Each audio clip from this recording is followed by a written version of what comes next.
కాలేదా? రేవంత్ రెడ్డి ఏమంటాడు? నువ్వు మొత్తం రుణమాఫీ చేసినా హరీష్ రావు నువ్వు రాజీనామా చేయమంటాడు. మరి ఎవరు రాజీనామా చేయాలి? వాడు చేయాలి, రేవంత్ రెడ్డి చేయాలి. చేయాలా? ఎందుకు చేయాలి? పూర్తి చేయలేదు కాబట్టి, రుణమాఫీ చేయలేదు ఊరు చేయలేదు కాబట్టి. ఇంకొకటి సార్, ఇవాళ నేను మా నగరం గ్రామంలో ఉన్నా. ఈడ ప్రజలు మొత్తం రైతులు అందరు ఈడ ఉన్నారు.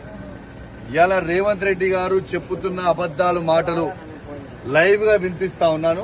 ఇక్కడ రైతులు అందరు ఉన్నారు. ఇవాళ ఏ ఊర్లో కూడా 30 నుంచి 30% కేవలం అయింది, ఇంకా 60 నుంచి 65% కాలేదు.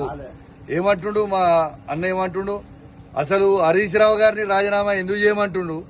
రేవంత్ రెడ్డి రాజీనామా చేయాలని బుద్ధి లేదు, రుణమాఫీ చేస్తానని చేయలేదు అని స్వయంగా తాత చెప్తున్నాడు.